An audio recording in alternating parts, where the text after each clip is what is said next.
welcome back to the Bitcoin Business Lounge. We are live on RoxomTV. I'm your host, Walton. It is, of course, once again, Freedom Fridays, and I am joined by a man who is driven by freedom and the pursuit of it. Hell yeah, brother. Stu, welcome to the studio. Hello, welcome. Good to be here. Thank you. I just said welcome to you. But welcome to your show. It is nice. Welcome to your own show. Thank you, Stu. What's the show called? Is it the Walton show? No, because it's not about me. This is the Bitcoin Business Lounge, and unlike other business lounges, your membership doesn't depend on like what credit card you have or how many points you've got or what airline you fly with. It's about whether how much you're MSTR a Bitcoiner. you own. No, fuck that. It's about whether you're a Bitcoiner right. and whether you're building in Bitcoin or trying to help other people build in Bitcoin. There aren't huge numbers, but I feel like there are a growing number of British Bitcoin builders in the space, and you're one that seems to be rocketing up. I remember when you graced us, myself and Coin Icarus, Phil, with your presence on the Pleb Underground news desk at Bitcoin Plus last year. Yeah, you forced me to do it. Again, it was against my will. Tidwell said it was good for your professional development, and I agreed. Yeah, no, it was fun. That was my debut performance, I guess. Debut show.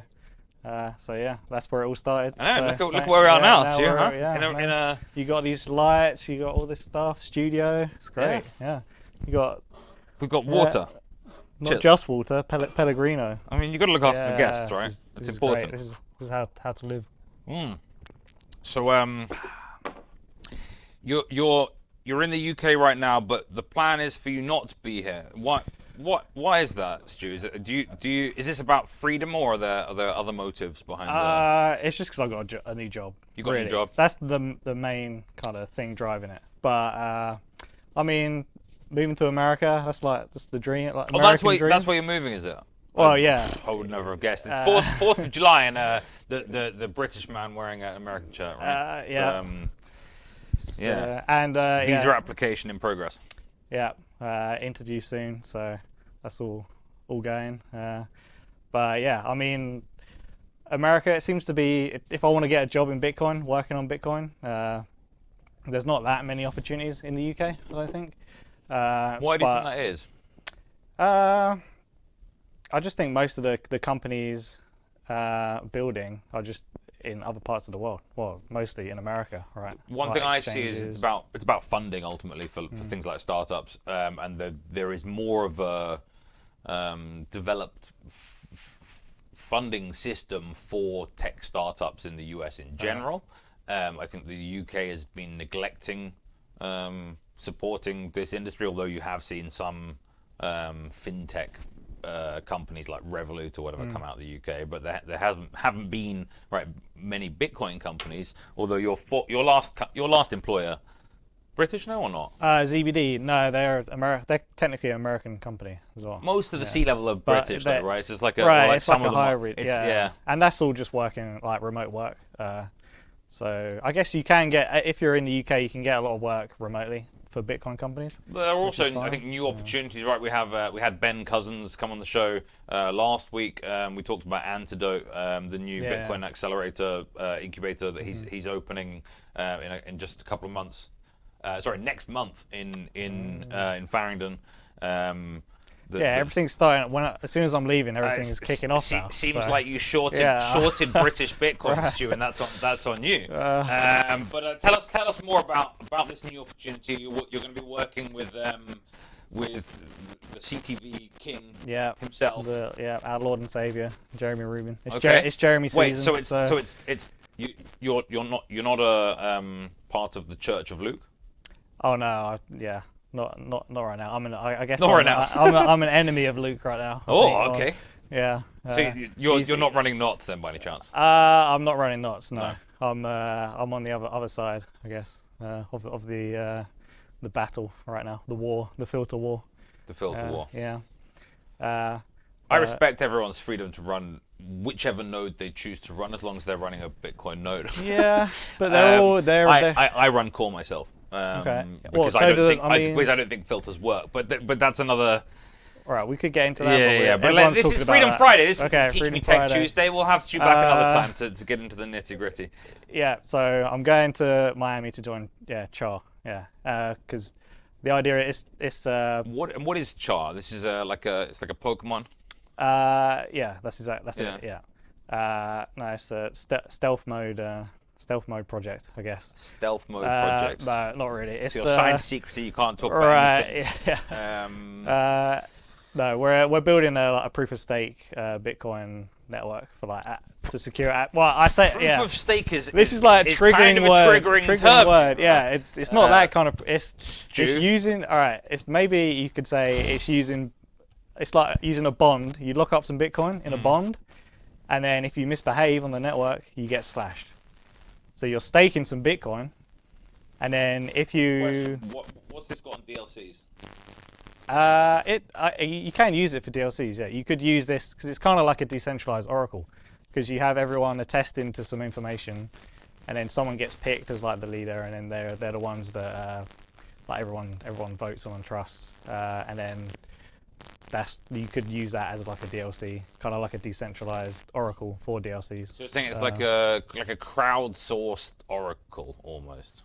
Maybe, yeah, you could see it that way. It's the wrong wording. It's like, but I guess you filter which Oracle you want, though, right? Filters sometimes. Well, it will be like just one. There will be like consensus on one kind of source of truth, like every so often, and that's the one that you would trust. Whereas now you can do DLCs with like separate Oracle. Like you could use Coinbase. Like if Coinbase had some kind of Oracle service, you could use their price Oracle and Kraken's and someone else's. Well, they have an API, but if they did like an actual like attesting to like the price in a cryptographic way, you could use them in a decentralized way. But yeah, so you can use it. You could use it for DLCs, but you could use it for all sorts of applications that you want to build on Bitcoin. I think the main one is like it's used for like sequencing for these like layer 2s, like BitVM layer 2s for the bridges.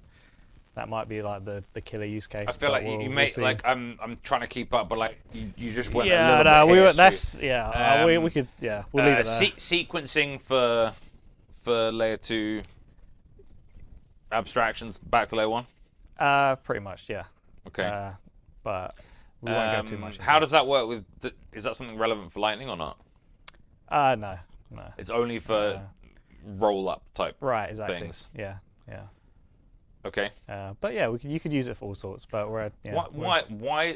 So I think you're someone who's passionate about scaling of Bitcoin, and as am I. And so I believe some of your logic is I want to work on something that can help maybe with scaling Bitcoin. Can you explain a little bit how rollups maybe can help scaling Bitcoin? I might be the wrong person to ask. Okay. But I could try. Just on a high level, because this isn't. Yeah, it's like zero knowledge proof stuff. So you only need to commit a very small amount of data to prove a large amount of like something happened. So with Bitcoin, you can store this like proof on chain and prove things like in a very efficient way using this like zero knowledge proof magic cryptography stuff. Okay. Yeah, and then you can combine this with like BitVM to do like some fancy stuff, but that's about as far as my knowledge goes. How do we balance the freedom of builders with the freedom of users of the current Bitcoin network with regards to upgrades? Well, I guess most of the stuff happening right now, you can just like the builders can just build. Like BitVM, it doesn't need a change. Right. Like it's like a hack, right? Like if we had these like covenants or changes, you could make it like much better. But it's just the workaround that people have found now. So it doesn't really affect the users, right? The only effect it'll have on users is if BitVM becomes a thing, then you have these like kind of side chains. Huge transactions on chain that might take up like a full block or something. I think that's like the work. Oh, there BitVM 3. But at least they'd be this, financial transactions, right? Yeah, but I mean that's the whole op return thing is because Citria want to do this like thing with their like in an op return, which they say is this is a financial transaction, right? Their sidechain is going to have financial activity. It's scaling Bitcoin, but obviously the other group, they don't see that as they see it as spam potentially. So it depends on what your definition is, because they could say, oh, they want this layer 2 to just do like Bitfi or whatever it is, like shitcoining with Bitcoin kind of thing.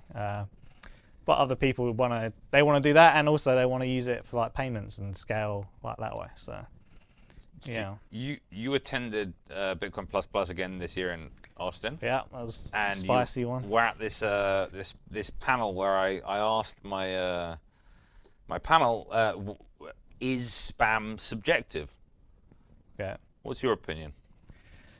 Yeah. Well, I think so. Like NFTs, I guess, or inscriptions, are they spam? I guess most people would say yes. But yeah, for some people, obviously they appreciate, you know, the digital is it megalith that is Bitcoin? Yeah. You know, I mean, this is like where the art will be stored for all of eternity. So for some people, this is like a pretty cool thing, and they will spend a lot of money like doing this stuff. So. But you can look at that. You can look at samurai type transactions, right? Right. Oh, right. Okay. There's like various things that are like to me, spam is subjective, right? What's unwanted by some is, it's like the concept of a weed, right? A weed is just a plant that's growing where it's not meant to. Yeah. And it's kind of the same. Spam is kind of the same concept. It's like information that's been sent somewhere where it's not welcomely received. Right. Yeah. But you don't know if it's welcomely received until they've received it, I guess. Yeah. So. Yeah. Yeah. No, and I guess if you think samurai is spam, and then you're like, all right, we want to stop this samurai spam. Like, okay, now you're trying to show the world that, oh yeah, if you don't like this certain type of transaction, you can just run this version of Bitcoin with these filters, and now it works. You can now filter, you can now censor these transactions, which is just not true in any way. I don't but think they're it's just censoring. pushing. Is it censoring if it's the Bitcoin itself is still censorship resistant, right? Well, exactly, yeah. But it gives the impression that maybe if enough nodes run this version of Bitcoin, you need like 90% really to more, like actually to really censor stuff? It's not like you just need 50+%. No, you need like almost 100%. Right, and so it's now you just need one honest miner to put your transaction in a block, and at some point it's going to become one that's sufficiently financially. Yeah, this is the coolest thing about Bitcoin is if you pay a high enough fee, your transaction should get in to the network. Right. Because if like all these American pools were say, all right, you now have to censor OFAC, like it happened before in Mara, right, and then they stopped it. But if Foundry and all these pools had to do that, then your transaction's still going to get in to the block, because there's one miner somewhere, like even someone like, I mean, it's stupid, but maybe a BitAxe, someone mining, building their own template, they'll add your transaction if it has a high enough fee, which is why Ocean is so cool. It's because like, all right, you now have this option Datum, where people are building their own templates. And then they can just eventually, if these transactions aren't getting in the network, some datum like node, they might add it because they just make a bit more money. Mm-hmm. But unfortunately, Ocean are now pushing the opposite. They don't take the transactions that give them the highest fees. They take the ones that they are ideologically like okay with, which is just, it seems like a bit of a waste for their whole the waste of datum really. And I mean, there are Ocean blocks that are being mined with inscriptions, so you could say that it's still working. But yeah, I respect each of these groups' freedoms to mine how they want to mine, exactly. right? And they're going to get rewarded appropriately ultimately, right? Mm-hmm. It's I've said this many times, but the Bitcoin Blockspace market is the freest market in the world, I think. You know. Yeah. Yeah, they'll get what they want. Well, they won't, right? Yeah, I don't know. I wonder what's going to happen because version 30 of Bitcoin is going to be out in October, and then we'll see who starts to run it. Because it's at the moment the change that everyone's mad about it's not in, but it'll be in October. So then, does anyone know what kind of node Jack Dorsey runs? Because he does fund like a majority of Bitcoin core development through different organizations and the majority of NOTs development, right? So does anyone know what node Jack's running? I reckon BTCD maybe. I don't know. No, I reckon. It's got to be core. He just Jack Dorsey cloned Peter Todd, and he's got the real one like in the basement of his yacht running Libra Relay instead. Yeah. Do you reckon he has a Raspberry Pi? I don't know. Yeah. In the like in a surfboard or something. Yeah. Well, what does Cash App use? I reckon they'll use Bitcoin Core. I'm sure. For all their Lightning stuff. And they're like an economic node kind of thing. Yeah. So I guess that I doubt. Yeah, I don't know how many of these NOTs economic nodes there are. I know that Bitbull, is it Bull Bitcoin? Bull Bitcoin. Yeah, okay. they're NOTs. They could be. I don't know if they've officially said it, but they could be a NOTs house. Yeah. Both groups had a big presence in Prague. Okay. Yeah. But it's cool. People are running those now. Like Start9, they're getting lots more people kind of excited. Was there a bit of controversy with Start9 where they forced people onto NOTs, or did I misunderstand something there? Nah, there was like a bug in there. There was a bug? Because a lot of the Start9 guys or former Start9 guys are big NOTs guys. Shout out to Chris Guida. We love you. Yeah, we love Chris. But yeah, big filterers. Right. Yeah. I was kind of trolling them a bit because they're like the filter boys have started this like conspiracy. Filter boys. They started this conspiracy that it's like chain code labs are like attacking Bitcoin. It's like chain core labs. Chain core labs. So I'm like, all right, my conspiracy is that Start9 are pushing it to sell more nodes because they're like obviously they're benefiting off of the NOTs like narrative. But I'm only messing. But it's like it still is. It's a good thing. It's a good like people should get used to trying to run these alternative nodes, but not just running a node. Exactly. It's good for the network. It's not bad. It's and just verifying your transactions with that node. It's just saying that if you don't run NOTs, then Bitcoin's dead. Like these guys are killing Bitcoin. It's like it's just a bit over the top. So we'll see what happens. But they're at like 14% right now, I think. 14%. That's climbing, isn't it? It was about 10, wasn't it? 10, yeah. But this is of publicly reachable nodes. How many nodes are behind Tor, or can you tell still? I'm not sure how, like, because Luke has his website which like tracks it. So I think the Tor nodes probably count. Yeah. Okay. It's like nodes with like inbound connections. Yeah. Okay. So there could be more. I think that's how it is. But yeah. I was gonna try and like spin up like a crazy amount of just random nodes in like AWS just to troll the NOTs guys and see how many I could get on Luke's like little pie chart. Yeah. Because I think it's possible, but it'll probably cost a lot of money, so I didn't do it. But it might be worth it just to prove a point or something. That like it doesn't matter what percent you're at really. Well, why not stick it on Guides to fund them? We can. We can fund that. The plebs can fund it. Yeah. Maybe. I know what would be cool though. You need a cool name, like liar node or something. You're a liar. You're a liar. Yeah. But it's been kind of fun because it's not that like these guys are taking it very serious, but I feel like the other side we're just like having fun with it. See, I don't even see the sides. Like I think there's like I don't know. To me, there are the sides that are infighting are people that are already running nodes, and I think. Maybe it's more important to be trying to convince other people who aren't running nodes to be running nodes. But yeah, I think people are just bored as well. They want like a war or something. Like gets the people going. Look, Yellow said there are 3 rules of. I think they said the bear market, but I think it's true in all markets for Bitcoiners. Is 1, you stack Bitcoin. 2, you build or you tweet or talk about building. And 3 is that you fight. And this is like what Bitcoiners do, fighting. Right? Yeah. But then you got the suit boys. The suit coiners are just vibing. I just right don't now. even pay attention. I don't pay attention to the MSTR betas. Like it's nonsense. Like equities are not Bitcoin, people. I found out what MNAV stands for. I don't care. I should join. Micro, what is it, like naturally attributed value or something like that? Maybe not a vibe. Maybe not a vibe. That's what it stands for. Yeah. I don't actually know what it stands for. But asset, something. It's like you have. Yeah. Okay. Who cares, right?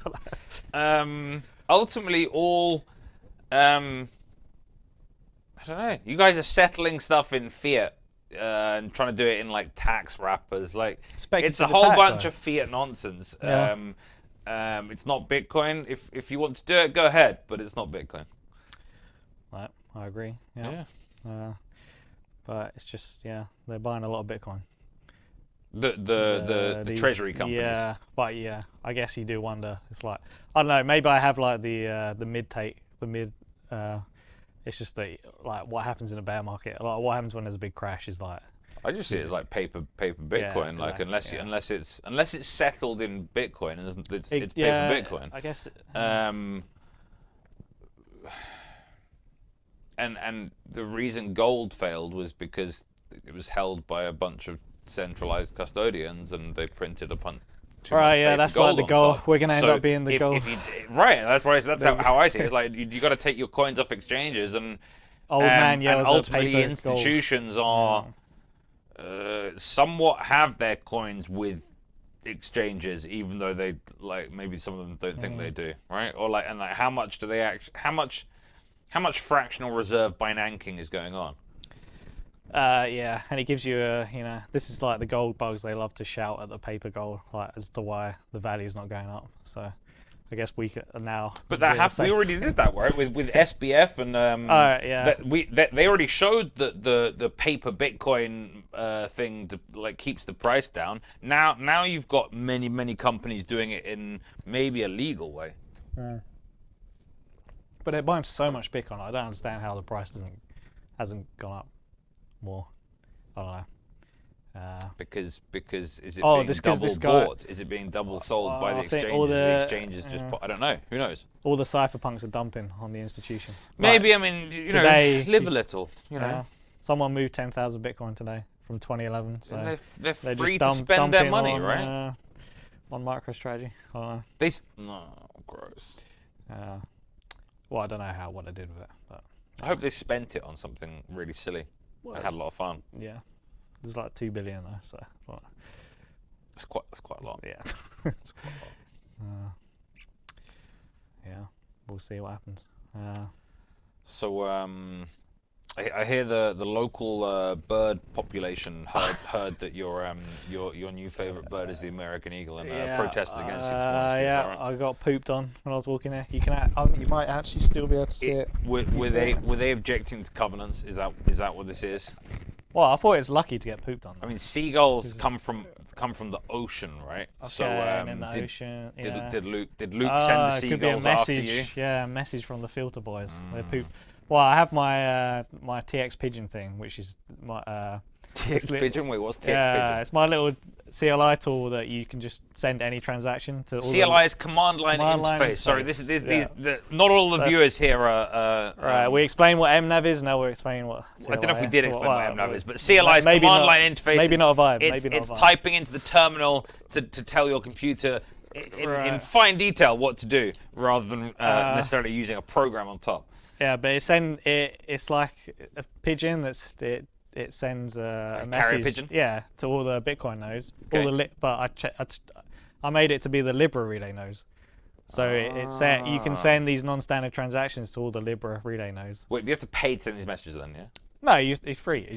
It's like a fake Bitcoin node. It just connects to the Bitcoin network. You send the transaction. So you send like a zero fee transaction, basically. You could do that, or you could. It's mainly for like these like op return, like the non-standard, just to troll. Because Chris made Garbage Chris, Man, he right? made Garbage Man. Yeah, so then I was in a little war with them because they were running Garbage Man and I was running TX Pigeon. You could. Wait, so TX Pigeon like undermines Garbage Man? Is that what you're saying? Well, Libra Relay does, and then Garbage Man's like the answer to Libra Relay.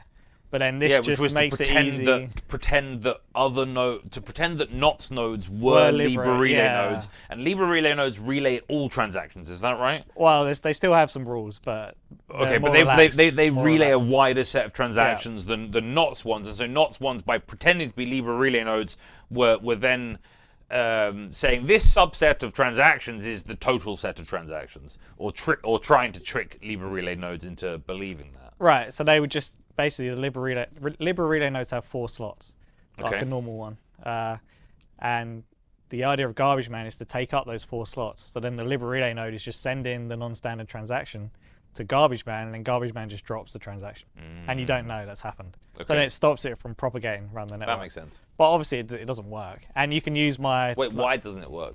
Well, because you need like a crazy amount more garbage man nodes than. Oh, it's back to the like censoring thing. We need just numbers. Yeah, you need loads of them. It was a cool idea, and it would work if you have like loads and loads. But my little TX pigeon, what it does is it goes out to all the nodes, the Libra relay nodes, and it can find the fake ones. So it knows if I connect to a NOTs node, I send it the transaction. And then it would like not it would send me back a message like to not include it. So they made a patch, they made a fix, and garbage like, man. Yeah, and they're like, to stop this, so I could see all their nodes. Okay. And it's just like they're running them like I could see where their IP addresses and stuff. And I'm telling them this, and then they got a bit weird. They're like, oh, one of them was trying to dox me. He was like, oh, have fun in Iceland. And I'm like, well, I was like, I've been to Iceland like 7 years ago. I guess they're like onto me or something, but I don't know. It got a bit weird. Maybe they meant the like frozen food well, I replied, Stu, because you do. Maybe you give off the vibe of someone that likes, no, but I replied. Deep fried food. You're moving to America, I do, right? Yeah, tendies, chicken tendies. Yeah. No, but I replied saying the shop ? Yeah. I think that doxed me more than that. And anyway, they made this patch which sends back. So when you send a transaction to a node, I then send a get data message, which then I'm asking for the transaction, and if they have it, they'll send it back. Yeah. So their patch, it just sent the transaction back like every time. Yeah. So then it worked. It tricked it made it look like it was a real Libra relay node. Yeah. But the problem is, I don't know if they figured this out yet, but I can tell them now.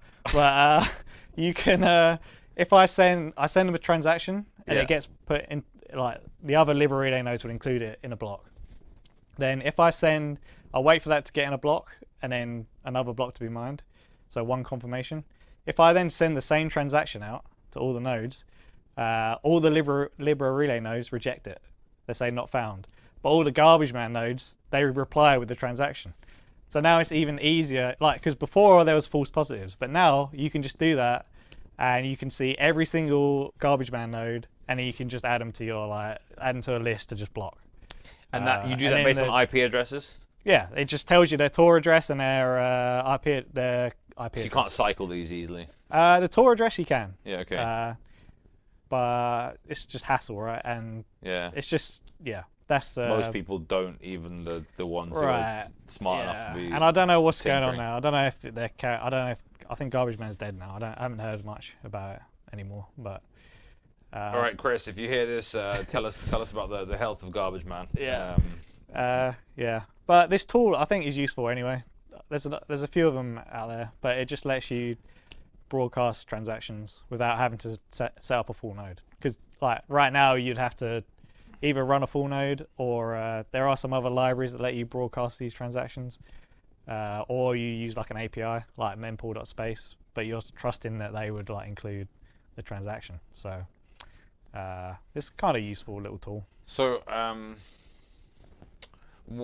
at what point in your life did you feel like you needed to champion the rights of non-standard transactions? Is that how you celebrated this last month, or is this? Yeah, I guess it was just to try and prove a point that there's just a waste of time trying to whip up all this controversy over something that is so easily like bypassed. You're trying to prove that filters don't work, basically. Well, yeah, but the proof is there for like 3 years. Like they've been trying to do this for like 3 years, and I'm not sure if they've ever stopped one like transaction.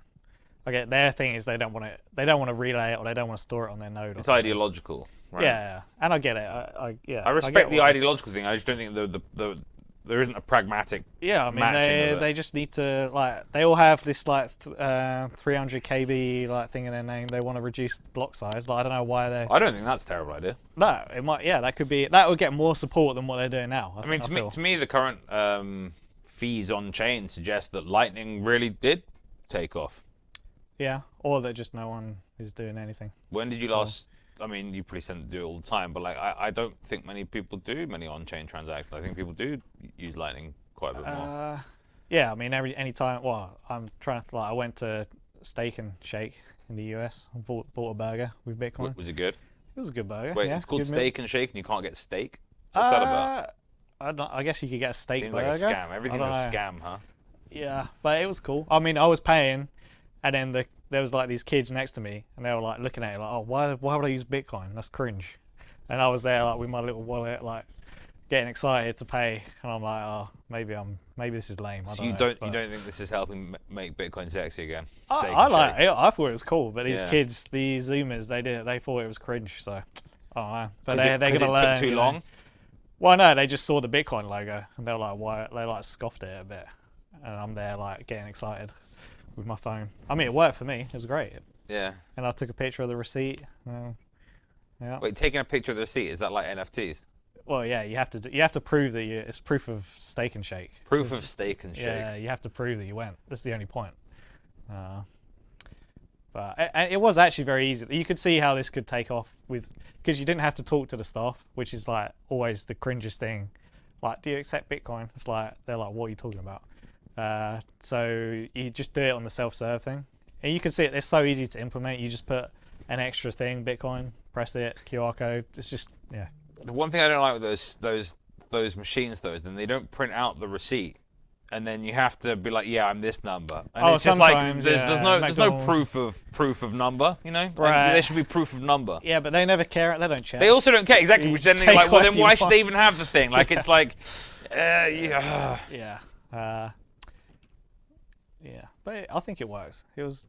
You could see that being implemented in like what they have in McDonald's El Salvador. Yeah. What they did. All right. Now. I think there's still. Yeah.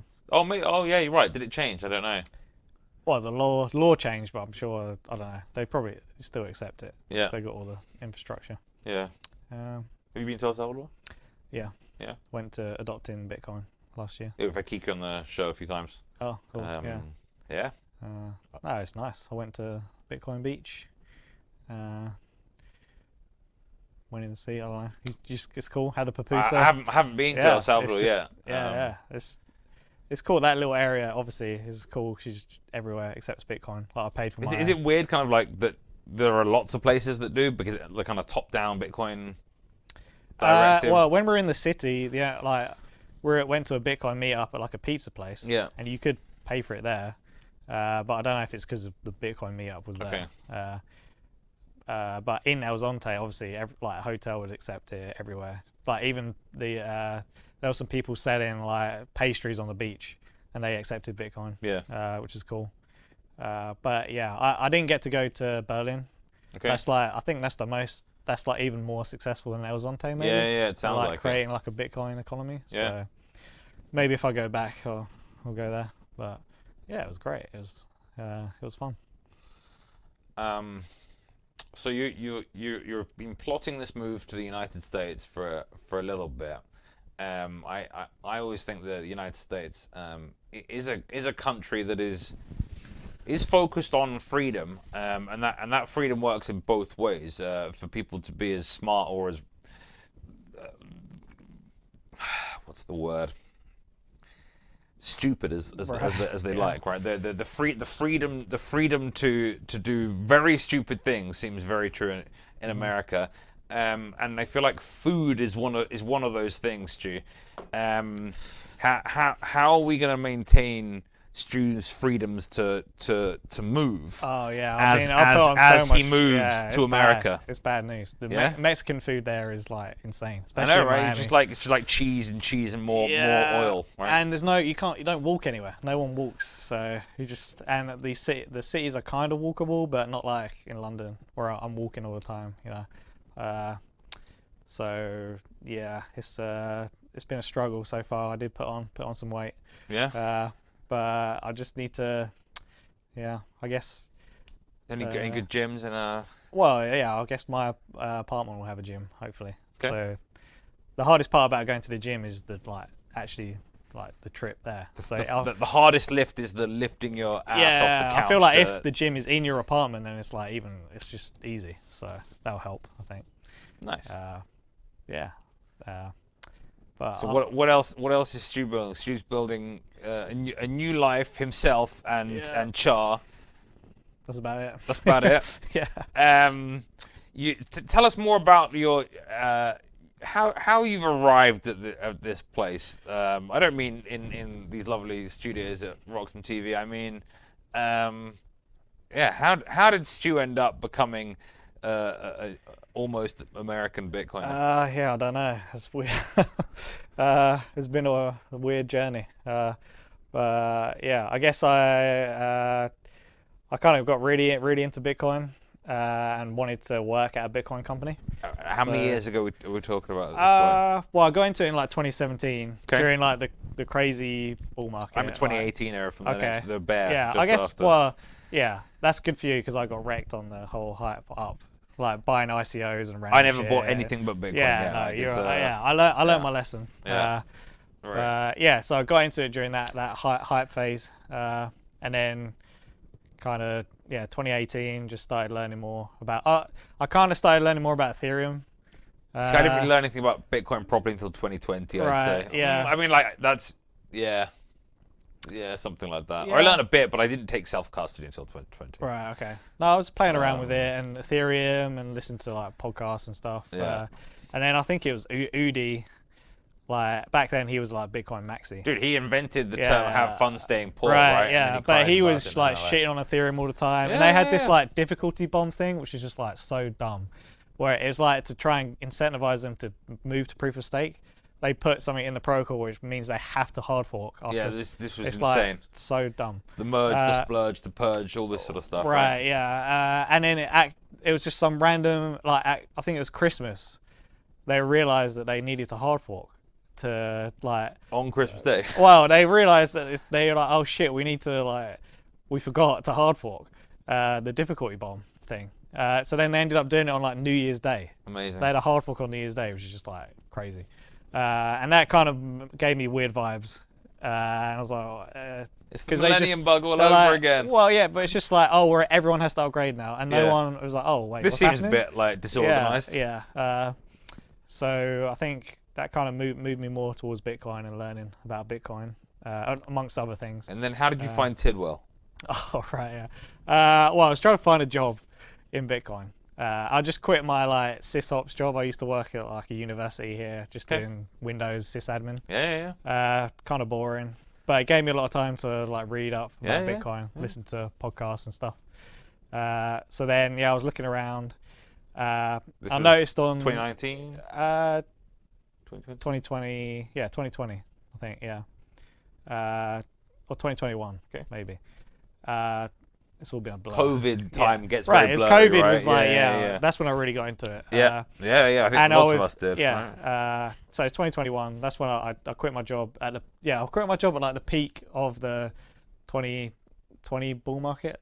So November 2021 was when it hit £51,000 or something in the UK. Wherever that was, Or April was 40, 45 or something. Yeah, it went to 60 odd. In dollars, right? And then my sister messaged me on the day this Bitcoin, what's happening with Bitcoin? It's the only time she ever mentioned Bitcoin, and then I was the top. And then I also quit my job. I was just the top signal. But I learned to code in that year. Okay. What did you learn to code in? Rust. It's kind of a weird story because at the time I was reading a lot. Unless I'm mistaken, Rust isn't a typical beginner programming language. Is that right? No, but I think it is actually a good one. Okay. like people say that, but the compiler is like really good at teaching you what you're doing wrong. Like with other languages, you can I do compile think it. now's the best time to learn anything new. Like I've been doing a bit of vibe coding. And with the AI as well. Yeah, you can give it the compiler issue and error, and it'll help you. So I found it pretty good. But I was learning that mainly because all these Bitcoin applications use Rust, a lot of them. Or like the libraries, Rust like developers BDK, in Bitcoin, like Ben the Carman is a huge Rust guy, right? I love Ben. Well, Jeremy. This is a weird story. He was he released some like advent calendar thing around Christmas. Okay. Around that time. Recent advent calendar. Well, like giving out Bitcoin. Not advent calendar, but like, what's it called? Where you do he did like 12 days of Christmas, but 12 days of Bitcoin, like giveaways. Blogs. Oh, blogs. Okay. So every day is a new blog about different things you can do in Bitcoin, and it was using like Sapio, and Sapio is a different language, but it's written with Rust. Can you explain to me how someone creates a new programming language? What, like, how? Bad question. No. Pass. Yeah. Jeremy, come help us out. All right, another time. Yeah, you just do it. You just do it. You just decide you're going to speak a different way. Right. Yeah. So it was using Rust. Everything using Rust. So I'm like, I'll learn. Is it Rust. a framework or is it's a new language? I guess it's a new, maybe more like a framework. Okay. Yeah. It's like the Sapio like thing. Yeah. But anyway. So what can you do with Sapio? It's kind of like to emulate covenants. So you can. It's like how coordinating like pre-signed transactions. It's kind of similar to Arc in a way. I think you can make Arc with Sapio pretty easily. Okay. But yeah. So how did I meet Tidwell? I was learning Rust, and I was like, all right, I need to get a job now because it's been a year. I should probably try and get a job in Bitcoin now. Yeah. So I was asking around. I saw ZBD because I love playing games like League of Legends and WoW and stuff. So it's like the number one company to go to perfect match. if you're gaming, a Bitcoiner or a gamer person. I mean, shout out Thunder Games as well, but ZBD have been. And they had the Counter-Strike thing. That was really cool. Dude, that was the same time I heard about them. There was JC. You remember JC? JC Crown, he was like an evangelist for ZBD, okay. Yeah. and I once played Counter Strike and got a couple of sats for some headshots. No, that was really cool. So I wanted to work there, and then they put a job offer up, like job listing for DevOps. And it's similar. It's like in between what I was doing before, right? Sysadmin and coding, right? Do some coding in DevOps. Yeah. So I was like, all right, I'll apply to that, and then they took it down. So I was like, oh shit, it's gone. And then so I just DM'd Tidwell non-stop on Twitter, yeah. Okay. And then he was like, crazy how Twitter is like LinkedIn for Bitcoin? Right, it's insane, but it works. So then I was just like, I probably posted some really cringe. I sent a message to Andre first, some like really cringe, like my life story kind of thing. And then and he took pity on you and he said, come under my wing, dear boy, exactly. and we'll skill you up. Yeah, they Tidwell, he said, all right, we could talk, we can have a chat. So then we had a chat, and then they gave me some like thing to do. Like a little homework project, like test, like can you do this? Host some stuff, yeah. I think Noster was pretty hot at the time, or just coming along, and Fiat Jaff worked at yeah. So I made some like Noster. It's all go like It was a transaction broadcaster thing again. Okay. So kind of like TX Pigeon, but you just do it over Noster. So I made that and hosted it, and then they were like happy with it, and then they gave me a chance. So yeah, I don't know why. Like it was kind of like, so I'm very grateful to Andre and Tidwell for taking that chance on me. So yeah, that's how it started really, and once I was at ZBD, I just kept learning, kept building things. It does seem like they're a real kind of family type company where like they, I know lots and lots of people from their company, but there are a lot of very happy people. It's like, and they keep building new things. Yeah. They've been pushing new kind of technologies like AI, right? Like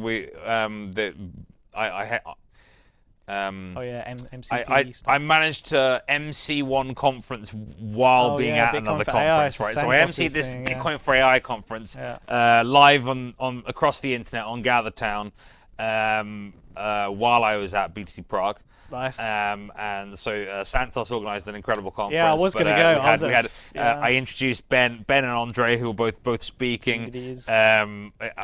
It's great when you have like ZBD is a company seemingly where people in the company want to do their own things, and the more senior people really kind of get behind that in terms of like turning up, supporting in different ways. I was very sad to leave. It is an amazing company to work for. Yeah. And they're doing like it's kind of a different Bitcoin company, because most companies that it's an exchange or a Bitcoin they wallet. What do they call them? Money transmitter licenses in all these jurisdictions. Yeah, they got all that, and they're a Bitcoin wallet, but it's not like the only thing, right? They're doing the game stuff. So it's more of like an actual like real like the people using ZBD.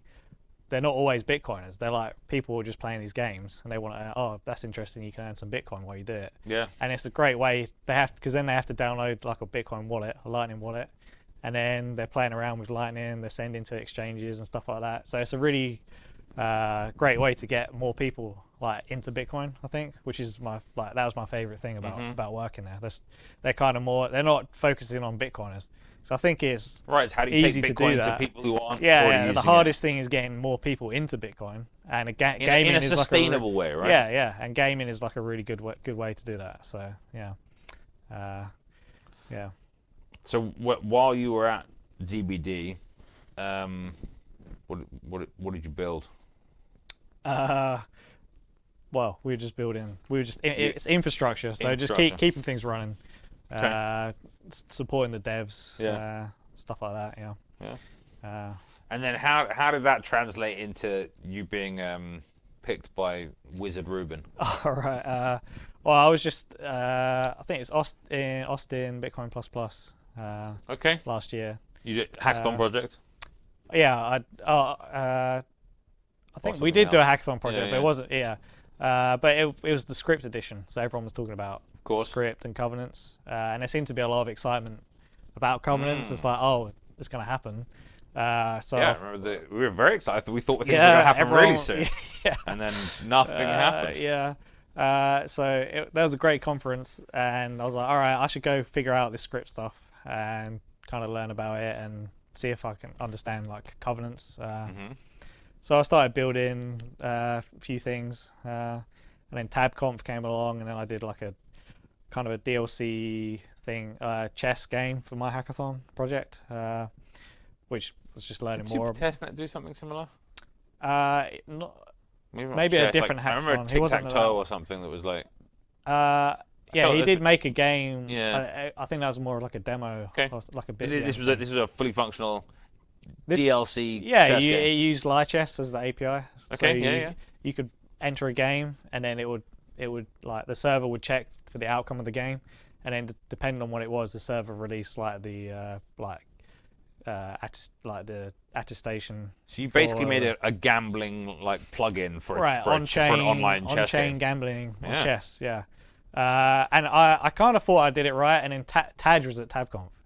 So Taj invented the Lightning Network. And invented DLCs. Wait, no, there's two of them. I forget how it goes. It's like Poon and Taj or something like that. Yeah. And he invented DLCs as well. And DLCs. Yeah. Okay. So it's a perfect person for me to talk to. Right.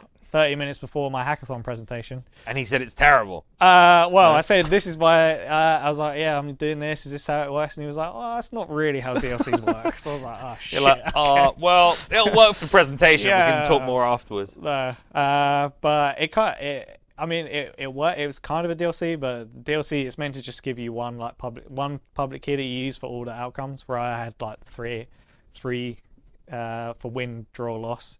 Okay. Which works fine for like a little, like if there's three outcomes. But you can imagine if you're doing it on a price, there'd be like thousands. So that was kind of wrong, but I'll figure that out now. Cool. So maybe I'll re-release it. But that was funny. And then I was like, all right, figured out Bitcoin scripts, so now I can kind of dive into covenants. And I started using CTV to build a few things. I just wanted to make a very simple CTV example because there's not much code out there. There's some vault code and stuff, but I thought I'd just make very simple one, which just shows how you can send like how you can make a covenant. So I released that, and it got some like people interested, and I was like, all right, now I know how covenants work.